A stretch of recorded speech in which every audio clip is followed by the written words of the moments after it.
What are you even talking about? I got to do a video? All right, man, fine. Welcome to chess, ladies and gentlemen. I don't mind doing a video, homie. We're all good to go. I went ahead and grabbed the game Magnus Carlsen versus Wesley So. And this is taken out of the SuperUnited Croatia tournament that they played in 2022. So if you guys followed the tournament, you kind of are familiar with what happened. But of course, all of my people that are coming from the Philippines, I will say Maraming Salamat. Anybody who is coming from Norway, I will say Tusen Tak. But without any further ado, let's take a look, see what we got for this game, son. All right, man, so we got E4, E5, all regular standard stuff to this point. White wins. No, I'm playing. Knight goes to F3. We got knight to C6. We got bishop to C4. There are like two main options when you get in this position. I mean, there's a bishop to B5, bishop to C4. Some of us like to play knight to C3. You know who you are. Me. Anyways, we do see bishop to C4. Like I said, we got bishop to C5. So basically, both sides are just making sure that they get developed as much as possible. We do see the move C3. We got knight to F6, and then we do see D3. And this is the Giuoco Pianissimo. And it stands for a very quiet game, but as you guys know, I always say it's very rare that you find one of these games that are quiet, and this game is no exception. So we do see the move D6. We got knight B to D2. We got the move A5. We don't want any B4 nonsense coming up. We got knight down to F1. We got castles by black. We got knight up to G3, bishop to E6. And this is actually not a favorable trade for you to allow bishop takes C4. So we do see bishop going to B5. We got knight back to E7 because that wasn't a favorable trade on C6. We got castles by white, and this is the novelty of the game. Crazy, right? I know, exactly. I know what you mean. Castles being the novelty is always insane to me.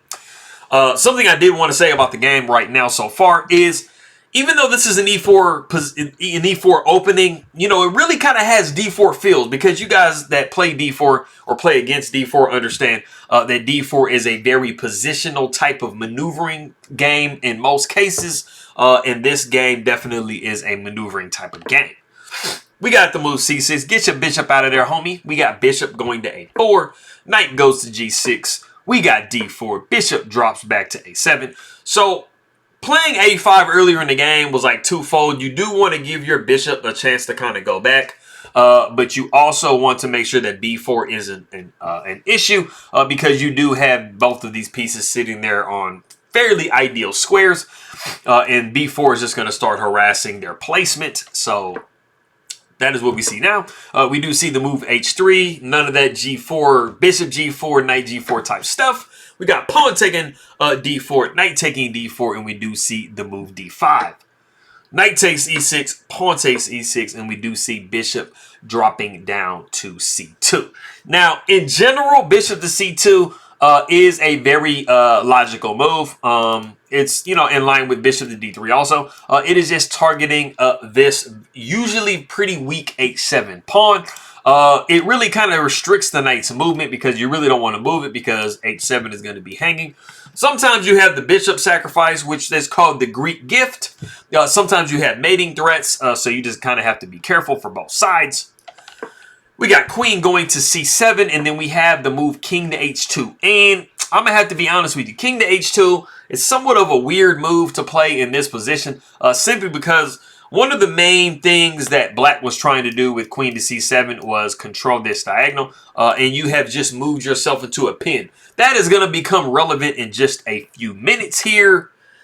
This pin that Magnus Carlsen has gotten himself into.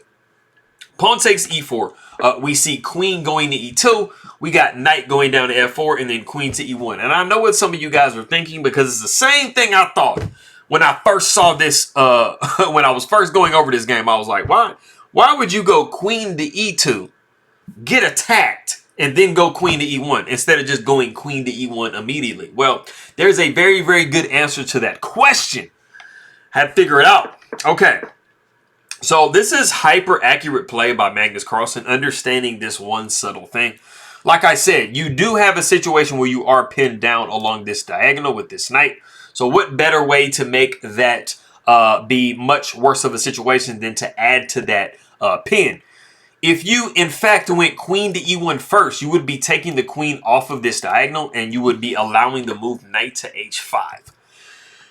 You have some possibilities of some rooks being sacrificed on f2. You got e3 pawn moves coming up, trying to rip apart the protection of g3. So this is a very, very nice position for black to be in. So that is why we do not see that. Going back in the position, like I said, we did see kind of the triangulation of the knight. We do see rook a to d8. We got bishop taking e4. We do see the move h5.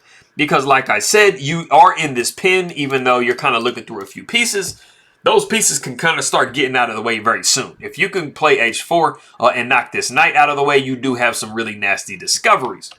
We got bishop going to e3. We see bishop back to b8. We got king down to g1. And then we have knight takes e4 by black. We have reached a position. There is pretty much an only move. Actually, I mean, there's a couple of moves, but you really have to find a very specific type of move in this position. So if you want to try to guess what Magnus Carlsen plays here, go ahead and do so.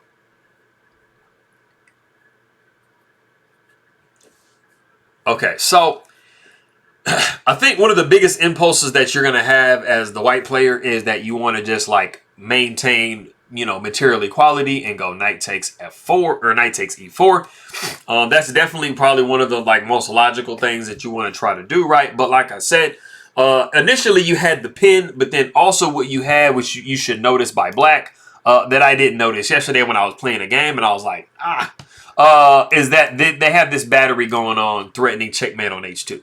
So that being the case, you actually have a nice tactic if you decide that you just want to maintain piece equality by going knight takes e4, and you would be looking at either knight taking h3 with check or knight to e2 with check. Both of them mate. So we'll just look at this one, the more flashy one. Knight takes h3, pawn takes h3, and then queen goes to h2, and this is checkmate. You also can slide the king over. Any of them results in checkmate. So you definitely are in a bad situation. So that is why we do not see knight taking e4, and we see Magnus biting the bullet and saying, man, I'm going to go ahead and go bishop takes f4.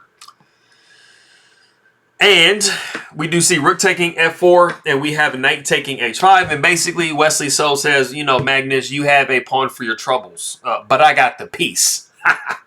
Anyways, we do see rook going up to f5, and this is a very hard move to probably play. That mate threat is constantly in the position right now, so you do have to absolutely block it. So you're kind of hanging another piece right now. Not 100% because your knight is hanging in the center of the board, so it would be somewhat of a trade, but you are down some material, so white does not want to go into that. We do see knight going to d2. This does allow you to grab a second pawn with queen takes e6 with check, but the queen slides over to f7, and everything is pretty much defended. You got queen taking f7 with check, king taking f7, and you do see knight going down to g3. And you don't have to play this, but this is the absolute best move in the position, and it is rook over to b5. The issue that you have as white is your knight is hit, or your rook is hit, so you really kind of don't want to drop your rook.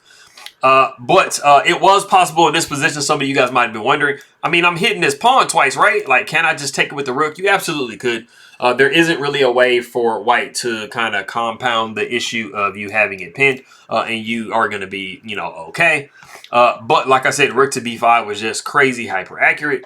And you would leave it to Wesley So to find something like that, man. So we do see rook f to e1. We got rook taking b2. We got knight up to f5, rook to d7. We got rook a to d1. And then we do now see the bishop taking on f4. And you always have this resource in the position. Let's say you did want to just give a rook away. The knight takes and the rook takes. You always have this g5 resource in the position to where you're not really going to get pinned down.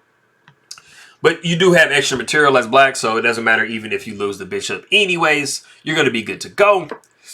We do see the move a4. We got rook going down to d5, knight going to d4. So we're really hoping that maybe we could try to add enough pressure to this knight, maybe pin it down or do something, but there just isn't a way to do that. We do see this move g5. We got rook up to e2. Knight goes to c4. We do see rook e to e1. We got knight to e3. We do see rook going over to b1. And, I mean, white absolutely does not want to trade pieces, but, I mean, you kind of have to do something. Because, I mean, black is controlling this half-open file. They're trying to infiltrate in here with their rook. They have their knight kind of really in the center. The queen is, I mean, the bishop is right here going on. I mean, you kind of have to give something to try to get something back. The rook does take on g2 with check. We got king over to h1. We got rook to g3. Rook takes b7 with check. So it's like maybe we can get something rolling, bro. The king goes down to g6. We got knight taking c6. And then we do see rook down to d2. And it is in this position that Magnus Carlsen resigns the game. So it takes you back to this move here that we made way earlier in the game. Once we saw bishop to c2 and then the queen went to c7. You're definitely in a situation where you kind of have to do a little bit of damage control because the game is a little bit starting to get away from you from the white side. Ideally, you don't go king to h2. That was kind of what made everything kind of go further downhill. Is king to h2. You place yourself in this pin.